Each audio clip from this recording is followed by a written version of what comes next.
மனைவியை கண்டடைகிறவன். மனைவியை கண்டடைகிறவன் நன்மையானதை கண்டடைகிறான். கர்த்தரால் தயையும் பெற்றுக்கொள்கிறான். நல்ல மனைவி அவருடைய புருஷனுக்கு மிகப்பெரிய ஆசீர்வாதமாய் இருக்கிறாள். மனைவியை கண்டடைகிறவன் நன்மையானதை கண்டடைகிறான். மனைவி என்னும் வார்த்தையே நல்ல மனைவியை மாத்திரமே குறிப்பிடுகிறது. கெட்ட மனைவி மனைவி என்று அழைக்கப்படுவதற்கு பாத்திரம் உள்ளவள் அல்ல. நல்ல மனைவி தன்னுடைய கணவனுக்கு நன்மையான எல்லா உதவிகளையும் செய்கிறாள். இவனுக்கு தன் மனைவியின் மூலமாய் ஏராளமான நன்மைகள் உண்டாகிறது.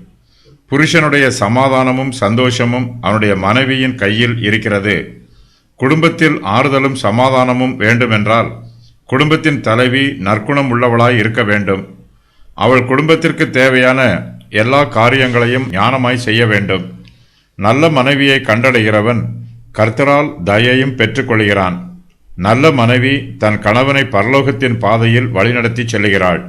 நல்ல மனைவியை கண்டடைந்தவன் தன் மனைவிக்காக கர்த்தரை துதிப்பான். விவாகம் யாவருக்கும் கனம் உள்ளது. மனுஷன் தனிமையாக இருப்பது நல்லதல்ல என்று கர்த்தர் கூறியிருக்கிறார்.